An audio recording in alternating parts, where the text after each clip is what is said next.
नमस्कार मित्रांनो, मी तुमचा मित्र वीरेंद्र मोहिते पाटील आणि तुमचं स्वागत आहे आपल्या मिस्ट्री टॉक्स या चॅनलवर।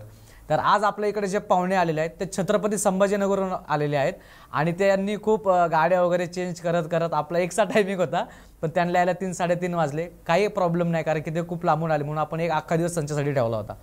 तर चला आता त्यांच्यासोबत आपण गप्पा मारूयात, त्यांच्यासोबत घडलेले अनुभव ऐकूयात। नमस्कार सर। नमस्कार। काय आपलं नाव? माझं नाव प्रणव शिंदे। बरं, काय करता तुम्ही? मी आता IT BSc IT चालू आहे। बरं, आणि कुठून आलात तुम्ही? आम्ही छत्रपती संभाजीनगरवरून। बरं, तुम्ही मिस्टर टॉक्सला कॉन्टॅक्ट कसा केला? आता आम्ही तुमचे व्हिडिओ पहिल्यापासून बघतो, तर आम्ही असेच आमची स्टोरी होती, म्हणलं यांना ईमेल करून बघू। मग तुम्हाला ईमेल केली, तुमचा फोन आला आम्हाला। असं वाटलं नव्हतं आम्हाला तुमचा फोन येईल म्हणून, पण आला।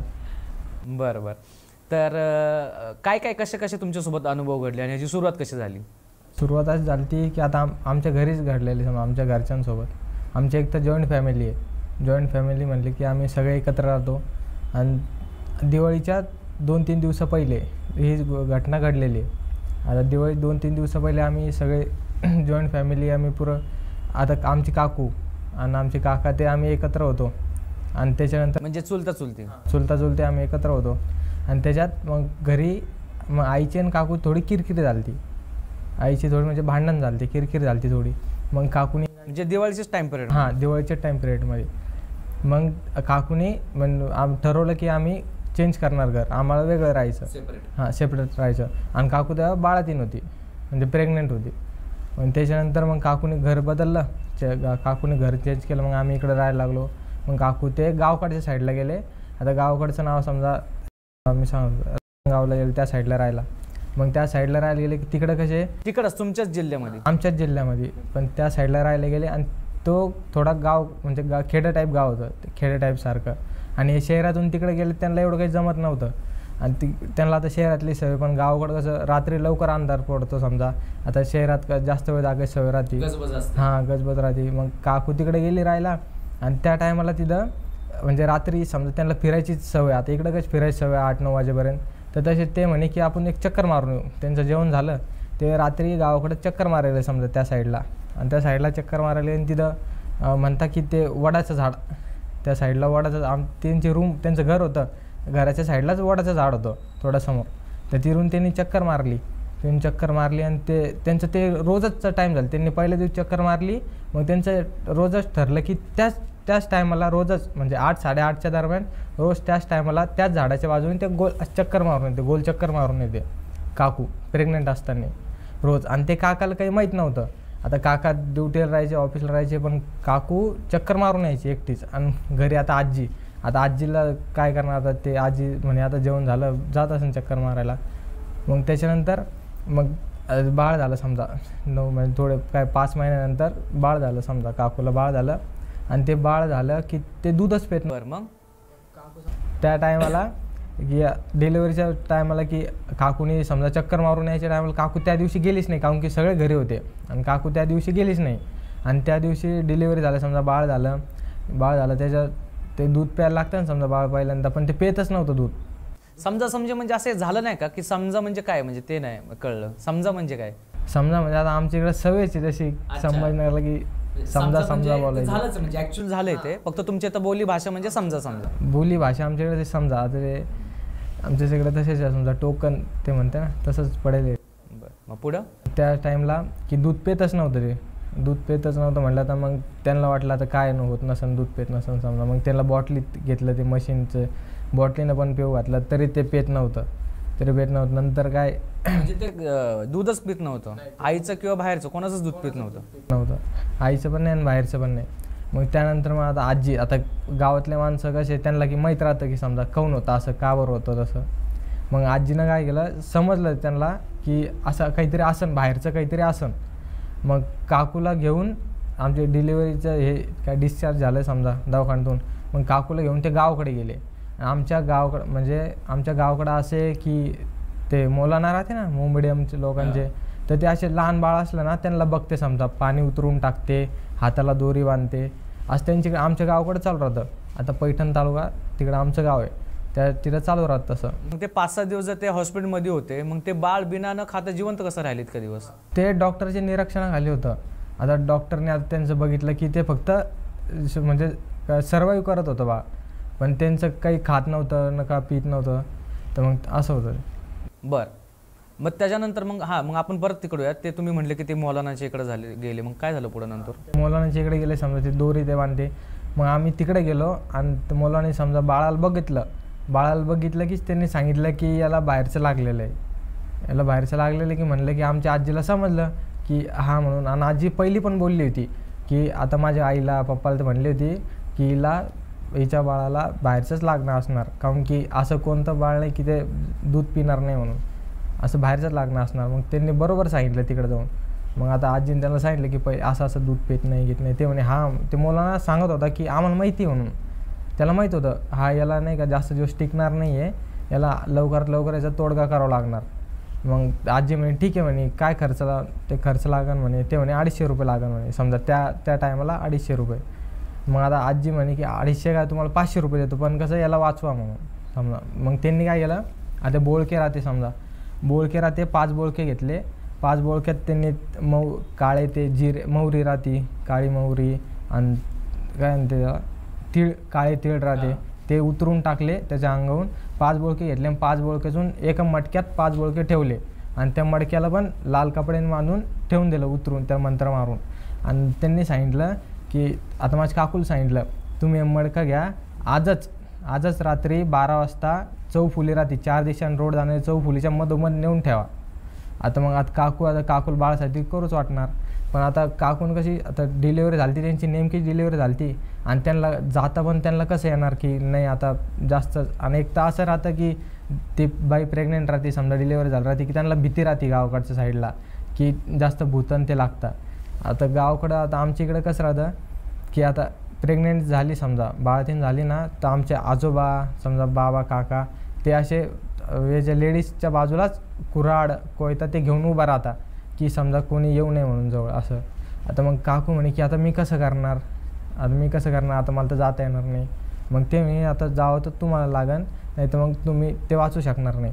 पण काकू तरी पण त्यांच्या मुलाला वाचवासाठी गेली, रात्री चौफुलीवर तिथे गेली, सोबत माझी आजी गेली आणि त्या टायमाला ते म्हणे की तुम्ही जसं मडकं ठेवलं की तुम्ही मागे वळून बघू नका, की तुम्हाला कोणी पण आवाज दिला, काही पण आवाज आला तुम्हाला की मागे वळून बघू नका. तुम्ही मागं वळून बघितलं की जागेवर तुम्ही जाणार समजा. आता हे चालूच राहा समजा, गावाकडे ते चालूच. आणि आजीला तर काही एवढी भीती वाटत नाही, मग की आजीनं तर पहिल्यापासून गावाकडचे म्हणलं त्यांना माहीत राहतं की काय करायचं काही नाही, त्यांना पहिले सगळे पाहिले त्यांनी इथून तिथून. मग त्यानंतर मग त्या रात्री 12 वाजता काकू आणि आजी ते मडकं घेऊन चौफुलीवर तशी गेली. आता ते तर भीती तर वाटणार समजा, ते गावाकडच्या ठिकाणी त्या ठिकाणी तर भीती तर वाटणार की पहिल्यांदा असं होतं आहे त्यांच्यासोबत. मग ते भीती तर वाटत होती. नाही काकू म्हणत होती नाही असे हातपाय कापत होते. आजीने तरी पण म्हणे चल म्हणे काही होत नाही म्हणे, चल तू सोबत. मग ते मडकं घेऊन गेले चौफुलीवर. तसं त्यांनी मडकं ठेवलं तेच ते घराकडे यायला असे वळाले, तेवढं तर असं जोरात किंचाळायचा आवाज आला की कोणी असं त्या मटक्याच्या भोवती असं गोल गोल गोल गोल फिरतंय, असं जोरात ओरडायचा आवाज आला. मग तसे काकू आणि आजी तसेच पळत येऊ राहिले समजा घरी, तसेच पळत आले. आणि काकूचं एक तर प्रेग्नेन्सी झाली म्हणून त्यांना काही त्रास होता म्हणून त्यांना कसे ना कसे ते असं घरालोक आले. आणि त्यानंतर मग ते बाळ होतं, त्या बाळावर समजा मांडीवर घेतलं, काकूने मांडीवर घेतलं आणि काकूच त्यांनी त्या बाळानं तसं दूध प्यायला सुरुवात केली. तर कमीत कमी समजा 15 मिनटं समजा दूधच पित होतं समजा, सोडतच नव्हतं समजा. ते सोडतच नव्हतं. आणि त्या दिवशी बरं ते बाळ ते म्हणले की तुम्ही त्या आईच्या मांडीवर ठेवलं होतं, मग त्याच्या आधी काहीतरी घडलं होतं ना, ते उतरून टाकायचं तुम्ही आधी सांगितलं, तो काय प्रकार होता? तो प्रकार असा होता की त्या बाबांनी सांगितलं ते मडकं दिलं तर समजा 5 बोळके टाकून. तर त्या 5 बोळके टाकून दिलं तर ते पहिले 12 वाजायच्या पहिले बाळाच्या अंगावून 5 वेळेस असं फिरवायचं, उतरायचं होतं. तर मग तेच केलं, मग काकूने तेच केलं. ते मडकं घेतलं, बाळाच्या अंगावून असं 5 वेळेस असं फिरवलं, उतरवलं त्याला. मग तेव्हा मग 12च्या नंतर मग ते चौफुलीवर गेले, मग तिला ठेवायला गेले ते समजा. अच्छा मग त्याच्यानंतर मग ते बाळाला मांडीवर ठेवलं, मग पुढं काय झालं? पुढे मग ते बाळाला मांडीवर ठेवलं, नंतर बाळ कंटिन्यू दूध पेत होतं समजा. तर भूक तर लागली असणार की आता 2-3-4 दिवस झाले ते समजा दूध पेत नव्हतं. मग ते असंच डॉक्टर ज्याच्यावर समजा चालू होतं, सर्वाईव्ह चालू होतं त्याचा, त्यांनी कंटिन्यू समजा दूध प्यायला लागलं. मग ते थोडंसं मोकळं झालं समजा. असं पहिले असं अडकूनच राहायचं बाळ, म्हणजे ना असं जास्त बोलत ना. बर, म्हणजे बाळ असं आखडल्यासारखं होतं आधी? हां, म्हणजे बाळ असं आखडल्यासारखं होतं, असं त्याला मोकळं नव्हतं समजा ना, असं जागेवरच समजा असं आखडल्यासारखं होतं. श्वास त्यात चालू होता पण ते असं आखडल्यासारखं होतं, जसं का त्याने असं कोणी झपटलं त्याला, असं की असं धरून ठेवलं हलू नको म्हणून असं. हां बरं, मग पुढं? आता आधी इथून त्यांनी समजा दूध पिलं, बाळ भूक लागली होती समजा, तिचं पोट भरलं असं बाळाला. मग त्यानंतर मग सकाळी साधे समजा दुसरा दिवस आला, दुसऱ्या दिवस समजा बाळ पुरं क्लिअर ओके झालं, ओके म्हणजे झालं. हां बरं, मग आता बाळ दूध पण प्यायला लागलं, त्याला टॉयलेट पण एकदम चांगली होत होती, कारण की तसंच लहान बाळाचं कसं पहिले एक तर दूध पण पिताना समजा पहिले टॉयलेट पण नव्हतं कारण काहीच नव्हतं, कारण की ते खातच काही नव्हतं ते पण करत. आता समजा एकदम ओके, डॉक्टर पण म्हणले की हा ठीक आहे म्हणे, आता पहिल्यापेक्षा फक्त काळजी घ्या म्हणे त्याची. मग हे बाळ वगैरे म्हणजे हे बाळ आहे हे व्यवस्थित झालं, डॉक्टर म्हणले की सगळं आता व्यवस्थित आहे. मग त्याच्यानंतर कळलं का की बाळाला किंवा आईला काय झालं एक्झॅक्टली ते? हां कळलं ना, ते झालं की ते आमचं वडाचं झाड होतं काकूच्या घराच्या बाजूला, तर तिथं एका बाईनं समजा फाशी घेऊन मेली होती समजा, तिनं फाशी घेतली होती त्या झाडाला.